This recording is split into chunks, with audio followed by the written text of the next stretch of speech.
às 15h30 e à noite às 19 horas, justamente para atender a todas as pessoas de acordo com a sua disponibilidade de tempo.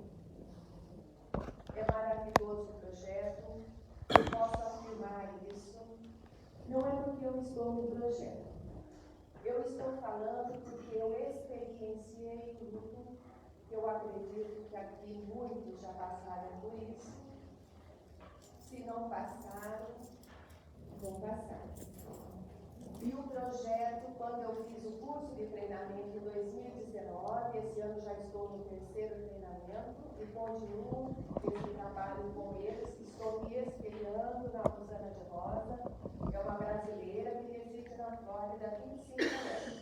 Estou me espelhando no projeto dela, porque é um projeto que já deu certo, que dá resultado, e nós vamos implantar aqui na casa. Então, posso garantir que o projeto pode aliviar muito esse processo do luto. Eu estou nesse projeto e nesse momento eu ofereço esse projeto ao meu filho, que é o meu maior incentivador para que isso acontecesse. Porque junto com ele eu consegui fazer a travessia do luto, que hoje ele já está no plano espiritual há 9 anos. Então, é isso que eu queria deixar para vocês. Aproveitem essa oportunidade, venham conhecer o projeto dia 31 de agosto, não só para enlutado. Se você tiver, assim, uma afinidade pelo assunto, venha, porque futuramente você poderá ser um futuro acolhedor, porque nós temos um objetivo de implantar esse projeto em diversas casas espíritas. E quem não pode implantar nas casas espíritas, pode usar esse projeto no seu local de trabalho, na sua família, enfim, com amigos que estejam enfrentando o luto e não sabem o que falar. Porque o que a gente mais ouve quando as pessoas vêm até o projeto são aquelas frases que acabam fortalecendo mais ainda a dor, a falta de esperança e desmotivam as pessoas a dar um ressignificado à vida. Então, está aí. Tem o número ali do WhatsApp para fazer as inscrições. E, se vocês também puderem, divulgue esse trabalho, que será implantado aqui na nossa casa, Centro Espírita Nosso Lar. Hoje, a nossa palestrante, nossa querida Vivian, e vamos deixar para ela, como eu já falei bastante, ela vai fazer a prece inicial, ela vai fazer a palestra e ela também vai fazer a prece de encerramento, porque assim ela já faz um trabalho completo. Muito obrigado a todos por me ouvir.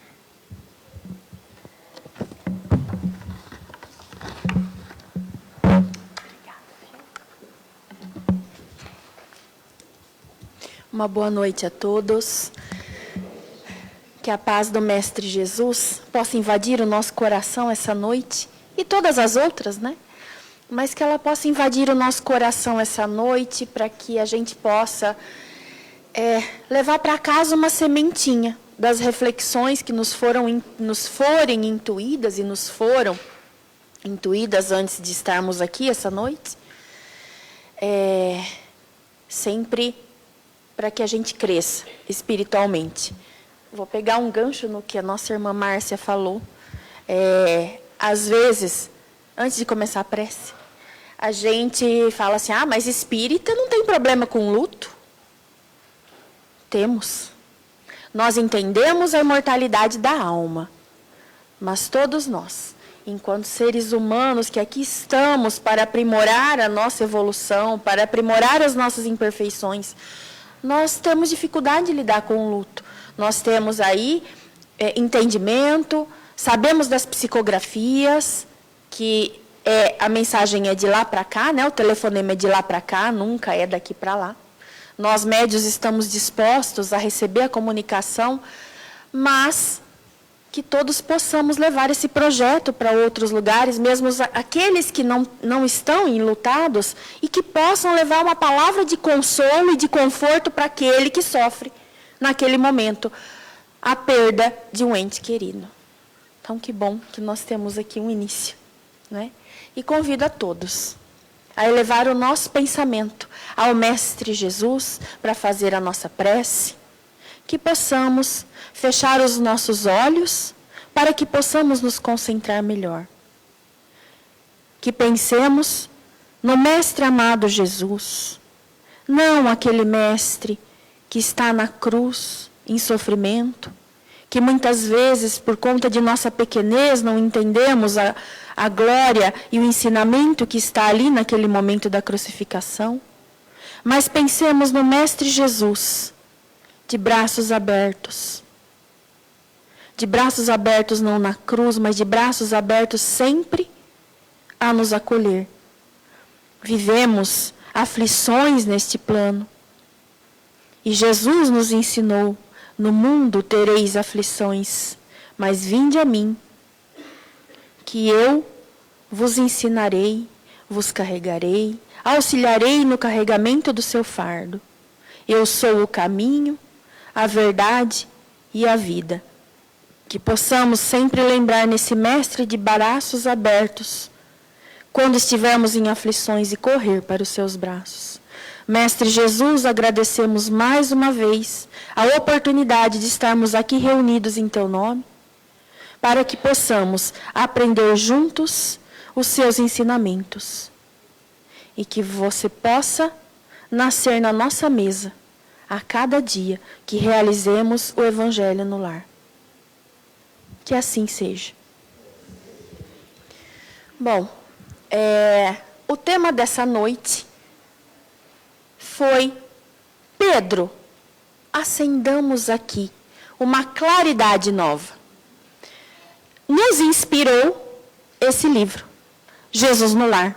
Acho que muitos de vocês conhecem, alguns não lembravam dele, alguns podem não conhecer, mas esse livro, que é psicografado pelo Chico e do nosso querido inspirador Neio Lúcio, o mesmo espírito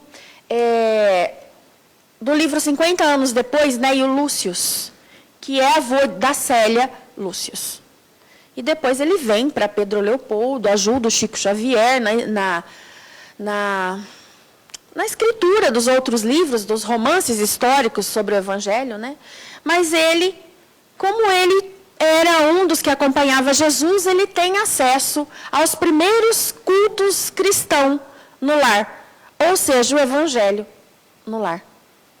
Então, nós vamos falar um pouquinho aí do primeiro capítulo desse livro, que se chama o culto cristão no lar, que tem muito para nos ensinar. Eu fechei aqui, né?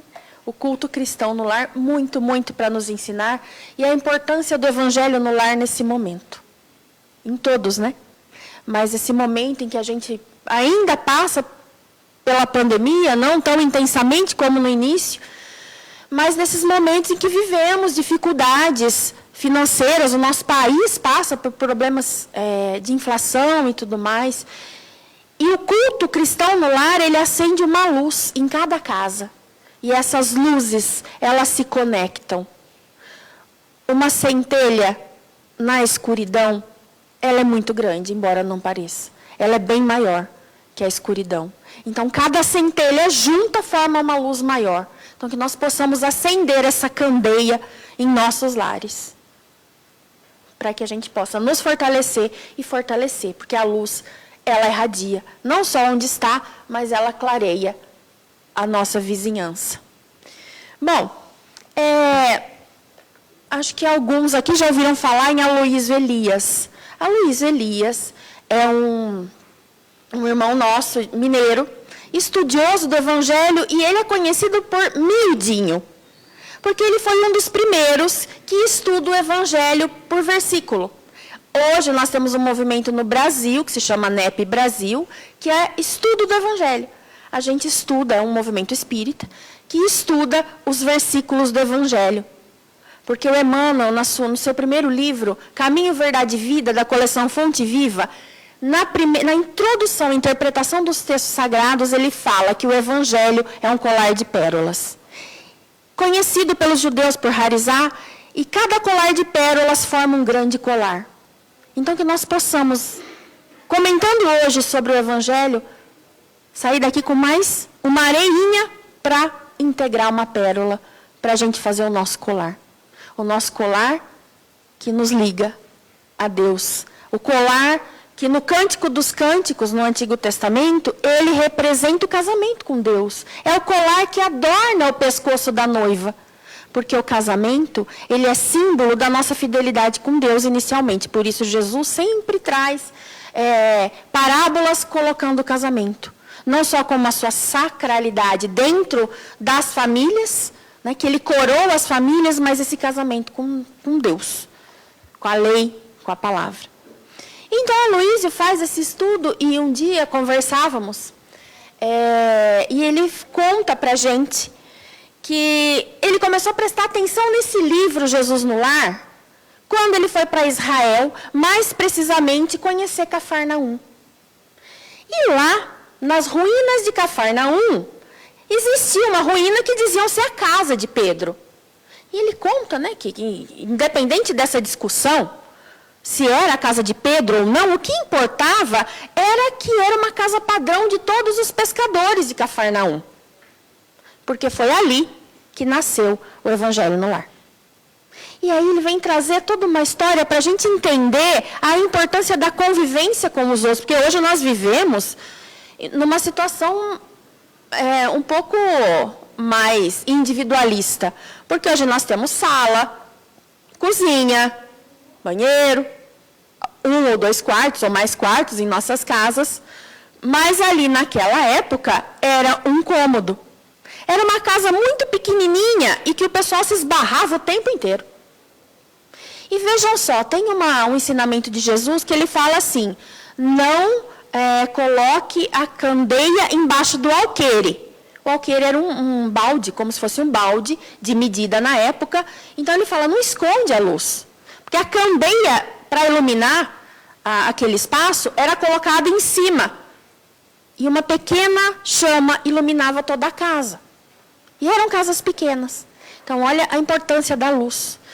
E essas casas pequenas, né, tinham vários conjugadinhos, imagina só. E aí o Aloísio começa a contar para a gente, imaginando assim, fala, gente, vamos pensar o seguinte, naquela época, se o pai da família desencarnasse, era o filho mais velho que ficava com a responsabilidade de agregar todos os outros irmãos. Então, Pedro morava nesse lugar pequenininho. E os outros irmãos também. André morava junto com ele aí, iam fazendo os puxadinhos. Acrescentando essa informação, onde surge o Evangelho no Lar, a gente vai pensar o seguinte, um outro costume da tradição judaica era, se o marido da sogra desencarnasse, ela teria que ficar sob a tutela do genro mais velho. Então, ali, além de Pedro, sua família, André, irmão de Pedro, e possivelmente outros irmãos de Pedro, moravam todos naquele pequeno espaço, também tinha a sogra. E vinha, todo mundo se reunia ali. E o engraçado, né? Ali onde surge, onde orbita o Evangelho no Lar, e todos esses capítulos do livro Jesus no Lar são sobre o culto do Evangelho, o culto cristão no lar, né?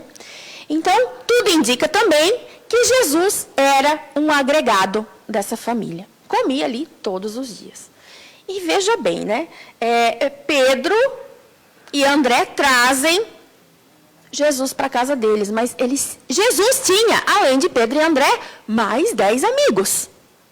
Imaginemos um espaço pequeno. E eu trago essa informação para a gente pensar o seguinte, a convivência. Imaginemos como era a convivência naquele tempo, em que as coisas não eram fáceis como hoje.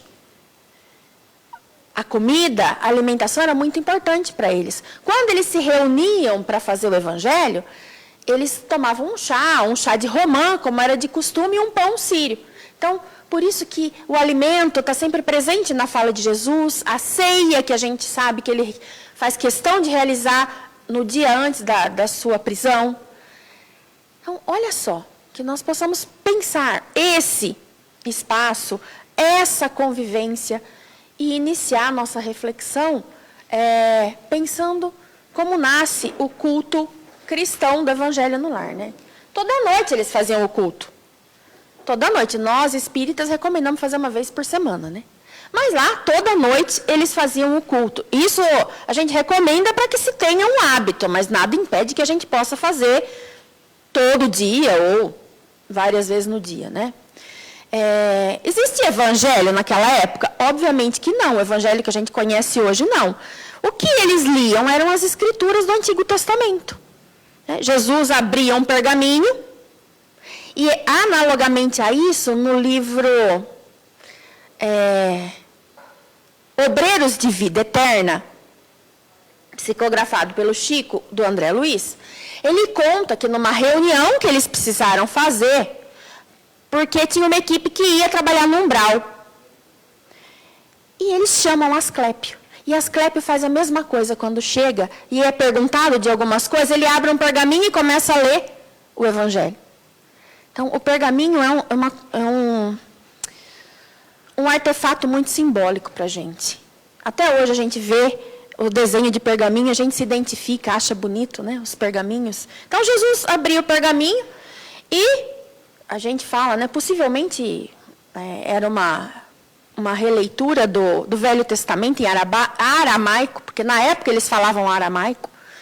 Enfim, a questão da língua em Jerusalém, eram várias línguas, né? Mas eles escolhiam aramaico para estudo, porque era mais fácil e tudo mais. Então, ele abria esse pergaminho e ali todos se reuniam para conversar sobre uma passagem da Escritura.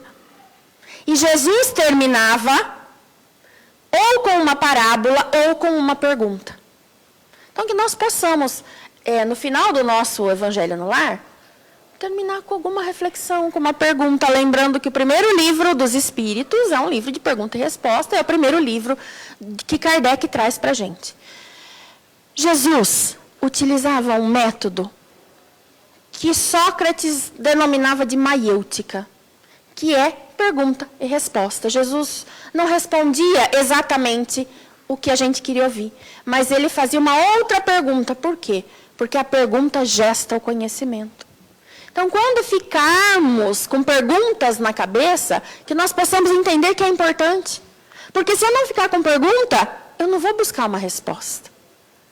Se eu ficar com aquela certeza, eu vou me acomodar e não vou caminhar. E Jesus terminava as reflexões com perguntas, né? Ali, e terminavam com cânticos muitas vezes. Porque o primeiro livro da Bíblia, ele é um livro de rima. Gênesis, hoje está escrito de uma maneira em prosa, né? Mas ele rimava. A linguagem na humanidade surge por rimas. Cantos. Então, eles tinham o hábito de cantar. Hoje, dentro do movimento espírita, nós temos aí o pessoal cantando, nós temos Zé Henrique Martiniano, que ele fez um livro, um CD. Quem tiver a oportunidade, procure na internet, com músicas muito boas para a gente acalmar o nosso coração, que é Augusto dos Anjos. No Parnaso Além Túmulo, primeiro livro do Chico, tem poesias de Augusto dos Anjos, e ele musicalizou. Então, quem tiver a oportunidade, busque. Né? Mas, enfim, o Neil Lúcio, ele traz para a gente... Primeiro parágrafo do livro Jesus no Lar, ele fala assim: povoara-se o firmamento de estrelas, dentro da noite prateada de luar, quando o Senhor, instalado provisoriamente em casa de Simão Pedro, tomou os sagrados escritos e, como se quisesse imprimir novo rumo àquela conversação que se fizera improdutiva e menos edificante, falou com bondade. Aqui a gente já tem a nossa primeira parada, né?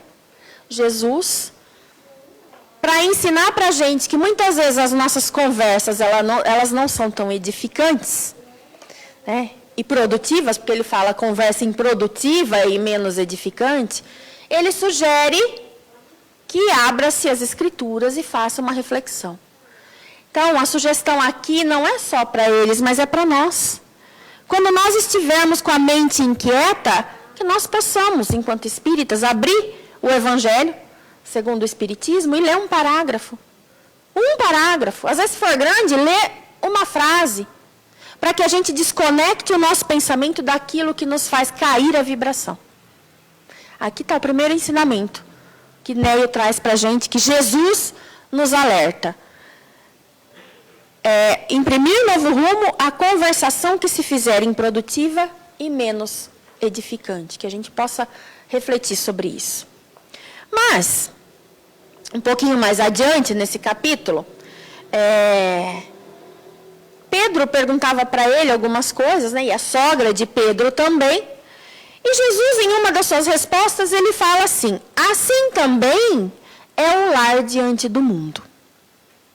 O berço doméstico é a primeira escola, é o primeiro templo da alma. Aqui a gente faz outra parada.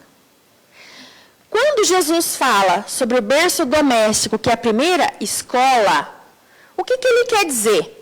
Lá na época de Jesus, tinham 2 lugares importantes: as sinagogas e um templo.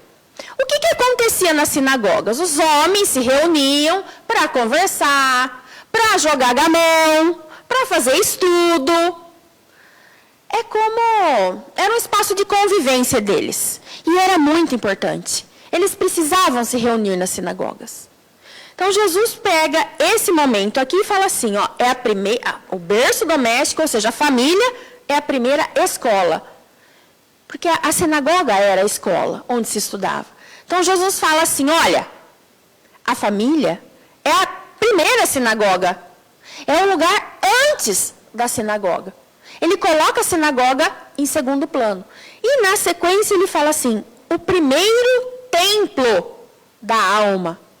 O templo era muito importante para eles. É onde eles se reuniam, estudavam, passavam preceitos. Estudavam não, eles passavam os preceitos.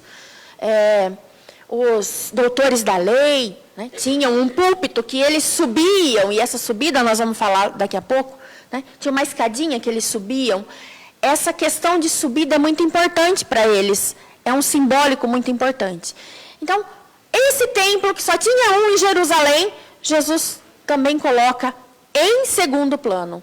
E vem falar para a gente assim, olha, o teu lar, ele vem antes da sinagoga e vem antes do templo. Olha o que Neio Lúcio traz para a gente dessa fala de Jesus, a importância disso. O nosso lar. A importância do nosso lar. Até a casa aqui, né? O nosso lar. O quanto que ele é importante, porque ela é o berço de tudo. É a família onde se faz os reajustes para dissipar as sombras do passado. Os laços que unem as famílias são os laços sagrados, que vêm pelo esquecimento, em que a gente se une pelo amor, muitas vezes pela dor, porque às vezes a gente sofre coisas que o outro lembra do passado, a memória emocional ativa, e aí surgem aquelas brigas, porque no lar é que a gente reajusta, a gente deixa de ser egoísta. Sabe a mãe que está comendo ali e o filho chora, ela larga o prato de comida e depois ela até esquece que ela tinha que comer? Ela abre mão do egoísmo. O pai que acode o filho. Então é na família que a gente vai abrindo mão do nosso egoísmo para cuidar do outro. Fora da família, raramente, às vezes a gente faz isso, né? Moradores de rua muitas vezes viram paisagem. Parte da paisagem a gente não vê. Às vezes alguém vem conversar com a gente fala, agora, depois a gente conversa. E às vezes a pessoa só precisava ouvir 2 minutinhos não, calma, vai passar. Você não precisa nem ouvir muito, né? Calma, vai passar. Jesus vai permitir que isso passe. Então, voltando para a família, o quanto que é importante quando Jesus fala a primeira escola. Quando ele fala que o templo é o primeiro da nossa alma, família, a importância da família. Então, olha o que Jesus fez. Né? Ele pega essas 2 estruturas tão importantes e coloca na posição secundária. É o mesmo que ele faz lá no Sermão do Monte, quando ele fala assim, recolha-te ao teu quarto e faça essa oração. Que é a única oração assim que tem na Bíblia, que a gente conhece, que é o Pai Nosso. E aí ele ensina o Pai Nosso. É recolher no nosso quarto. Nós precisamos ir a um templo? Não precisamos, porque nosso corpo é o templo de Deus. Nós estamos aqui hoje por quê? Porque nós estamos reunidos em nome de Jesus. Nós viemos aqui para conversar, o palestrante fala, né? Mas os pensamentos, a gente consegue captar. Nós estamos aqui numa única psicosfera. Os nossos pensamentos estão interligados. E emanando, para quem é médium, consegue ver a luz que irradia nas reuniões de terças e quintas-feiras, as reuniões de palestra que a gente faz. Então, nós estamos aqui reunidos porque um ampara o outro.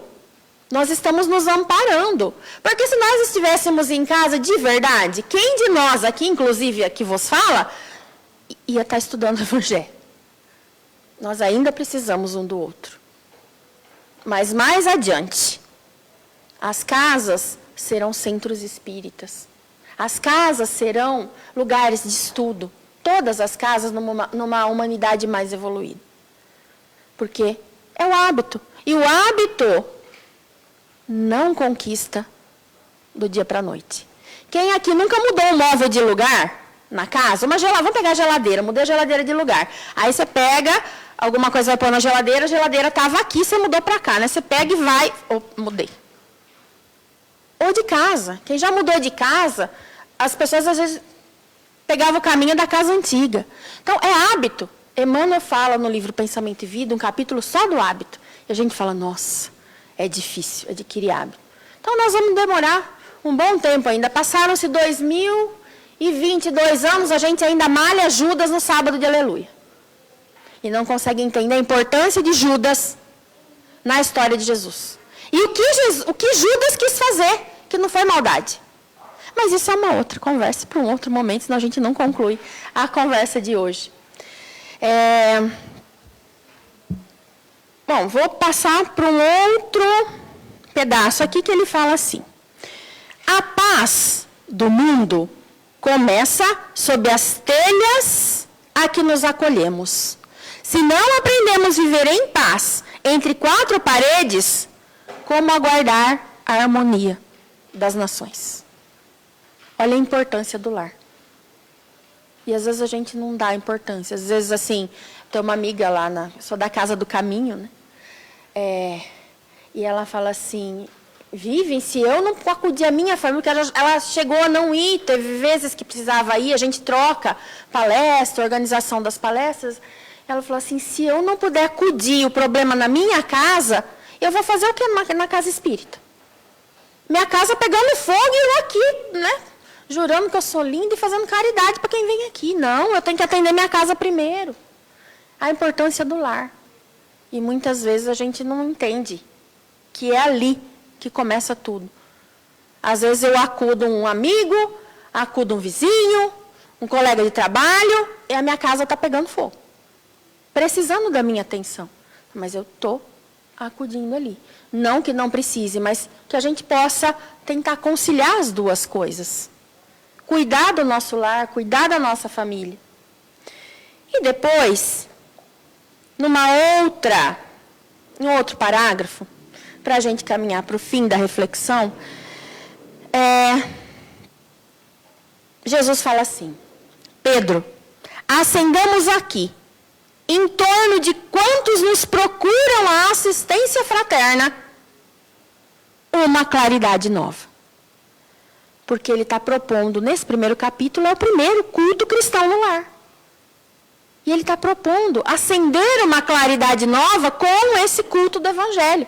Por quê? Porque a gente conecta com o plano superior. Quando a gente vai fazer uma leitura, aquela vibração que a gente está, já conecta com o plano superior. O Evangelho no lar, quando tem horário marcado, a espiritualidade se programa para ir até lá. Então, nós temos o amparo da espiritualidade. O nosso copo para fluidificar água. Ah, mas é só no Evangelho no Lar? Não. Quem assistiu o filme ou leu o livro O Nosso Lar, sabe que você coloca do lado da cama. E o marido esposa do André Luiz, né? Ele acaba sendo curado porque o André Luiz fluidifica a água. Então, não é só na casa espírita, não é só no evangelho no lar, é a todo momento. Basta uma prece rápida. Jesus, permita que a espiritualidade possa fluidificar essa água. Pronto. É aquilo que vem de dentro do coração. A gente não precisa fazer preces longas e decoradas para pedir, mas é o que vai no nosso coração. Rápido. Jesus, me dá paciência. Jesus, o que eu faço? Me ajuda. É uma oração. Ou só, Jesus, é uma oração. É um chamamento. É você buscar conectar no plano superior. E aí, essa claridade nova, ele segue com uma fala que é aqui a gente perderia quase que toda noite e fazia um seminário. Porque Jesus fala assim, acendamos aqui uma claridade nova. A mesa da tua casa é o lar do teu pão. Olha só, né? Quando eu li isso aqui, eu passei batido, mas conversando com a Luísa, ele falou, você já parou para refletir nisso? Eu falei, não. Eu também não. Aí um dia eu fui ler de novo e eu comecei a pensar. Por que é tão complexo essa pequena frase? A mesa de tua casa é o lar do teu pão. Bom, aí a gente vai parar e pensar assim. A cidade de Belém, ela era conhecida como a casa do pão. Por quê? Porque Belém é onde tinham as festas, tinha muitas padarias, tinham muitos pães. Então, era conhecida como a casa do pão Betlehem. Betlehem, portuguesando, é Belém. Tem duas coisas importantes aqui. Maria, quando foi ter Jesus, ela pergunta, o que aconteceu em Belém? É onde Jesus nasce. Maria vai de Jericó com 9 meses de gestação. Quem aqui já teve filho? Imagina a situação, quase para nascer, aquele barrigão que você nem dorme, você não senta, porque a criança enfia o pé embaixo da costela, você passa mal em cima de uma mula, né? E do burrinho. Subindo, gente. Jericó, para Belém, era subida. E era uma baita de uma subida. Imagina a dificuldade. Porque não era asfaltado, que nem hoje. Aí quem já cresceu no campo aí sabe que você está andando a cavalo, ou qualquer animal desse, pisa na pedra, ele escorrega. Então, grávida, quase para nascer, e essa subida. Mostrando para a gente o quanto que a gente precisa entender que para subir, nós vamos ter aflição. Não vai ser fácil. Então, Jesus, antes de nascer, já começa a mostrar. Os judeus têm muito essa coisa do simbólico. Por isso que eu falei do púlpito, que tinha uma escada. A subida, para eles, simboliza a ascensão espiritual. Por isso que o doutor da lei, toda vez que ia falar, ele subia. Ali tem um nome que eu não lembro agora, tá? Mas a gente fala de púlpito. Como se fosse esse aqui, mas tinha a escada. Então, Maria, José, a família, sobe para Belém, para Jesus nascer. E olha só, quando Jesus fala assim para Pedro, a mesa da tua casa é o lar do teu pão, ele está dizendo assim, Pedro, eu estarei nascendo na tua casa sempre, porque depois Jesus vai embora, e Pedro fica.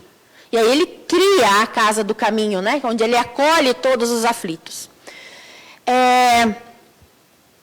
Ele quer dizer assim para Pedro, todo dia pode ser Natal na tua mesa. Todo dia pode ser Natal. Olha só.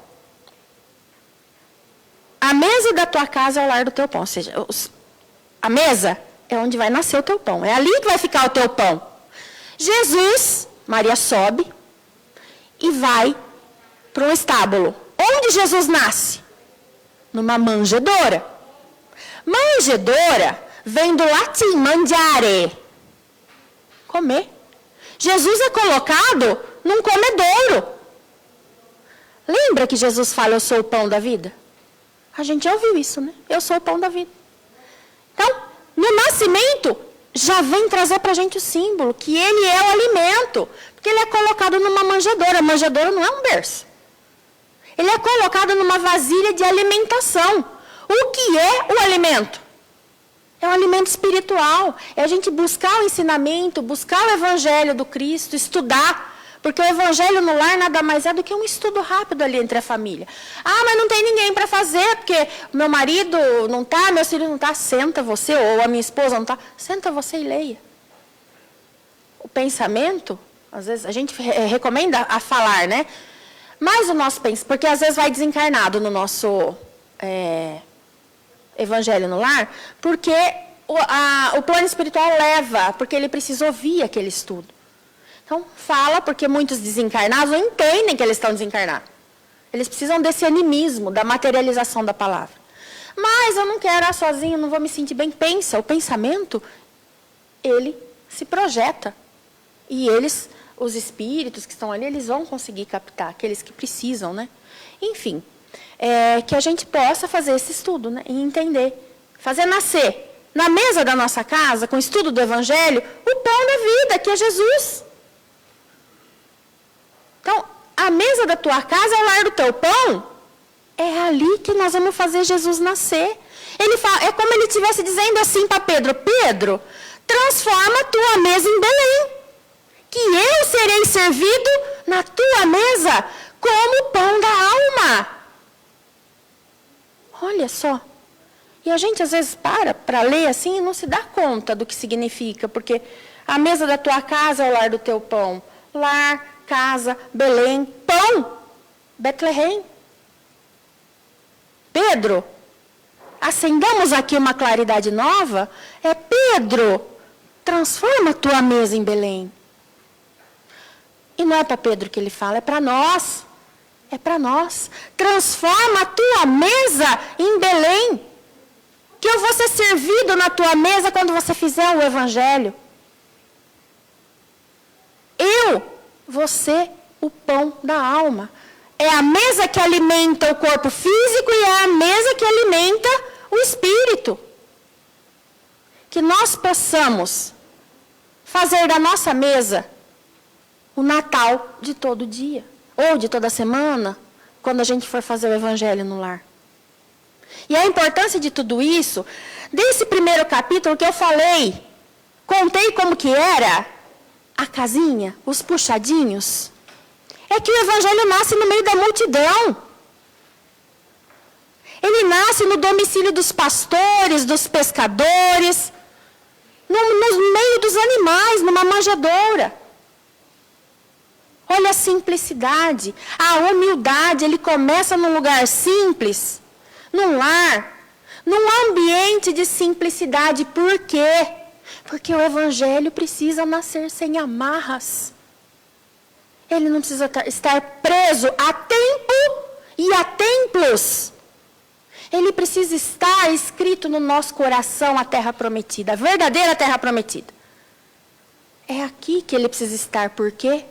Porque a boca fala daquilo que o coração está cheio. É aqui, o verdadeiro lar do Evangelho. É fácil? Claro que não é. Falando aqui parece que é super fácil. É nada. Primeiro fala, primeiro que tem que ouvir. Não é fácil. Mas a gente precisa tentar. Que nem criança que aprende a andar. Ela tenta, ela cai, machuca o joelho, machuca o braço, mas ela levanta e faz. A gente cresce, parece que vai com medo das coisas. Vou andar de bicicleta, depois de grande. Ah, mas eu vou cair, vou machucar. E o bebê? Então, nós somos ainda crianças espirituais. Que a gente possa fazer a mesma coisa sempre. A repetição leva à perfeição. Como diz Emmanuel, a disciplina gera espontaneidade. Que nós possamos, né, fazer nascer na nossa mesa Jesus, todos os dias. Que Jesus possa ser o pão da vida na nossa vida. O verdadeiro alimento da alma. Estabelecer esse ponto de intimidade com Jesus é fundamental para que nós possamos evoluir. Para a nossa caminhada, porque a nossa evolução vai ajudar o outro que está com a gente, conosco, né? Mas é isso a reflexão, que a gente possa acender essa nova claridade na nossa vida, na nossa casa, olhando agora para o culto no lar, para o Evangelho no lar, fazendo da mesa da nossa casa o lar do nosso pão, o pão que é Jesus. E agora, para a gente terminar, e não por acaso, né, eu separei, eu ia falar não sei porquê, lógico que eu sei porquê, né? Eu não costumo fazer oração, né, final. Mas tem uma oração que eu não decorei, não vou decorar porque eu não consigo, mas, como eu falei no início, os judeus tinham o costume de cantar na oração. Quem leu Paulo e Estevão vai lembrar que Abigail, no momento de aflição, ela canta. E Emmanuel fala que parecia o canto de um roxinol triste, que é a oração dos aflitos, da Abigail. Então, eu peço a licença para vocês para encerrar essa reflexão com uma oração. Obviamente que eu não vou cantar, senão vocês vão todos sair correndo. Cantora é minha filha, eu não. Mas o costume deles no culto cristão no lar era cantar. E a oração fala assim: Senhor Deus, Pai dos que choram, dos tristes, dos oprimidos, fortaleza dos vencidos, consolo de toda dor, embora a miséria amarga, dos prantos de nosso erro, deste mundo de desterro, clamamos por vosso amor. Senhor Deus, nas aflições do caminho, na noite mais tormentosa, vossa fonte generosa é o bem que não secará. Sois em tudo a luz eterna da alegria e da bonança, nossa porta de esperança que nunca se fechará. Senhor Deus, quando tudo nos despreza, nesse mundo de iniquidade, quando vem a tempestade sobre as flores da ilusão, ó Pai, sois a luz divina, o cântico da certeza, vencendo toda a aspereza e vencendo toda a aflição. Senhor Deus, que no dia de nossa morte, no abandono ou no tormento, trazei-nos o esquecimento da sombra, da dor, do mal. Senhor Deus, que nos últimos instantes sintamos a luz da vida renovada e redimida na paz ditosa e imortal. Que assim seja. Essa prece está no livro Paulo e Estevão, página 162. Obrigada. Que essas palmas possam ser para o nosso Divino Mestre. Uma boa noite a todos e obrigada pela paciência e pela companhia.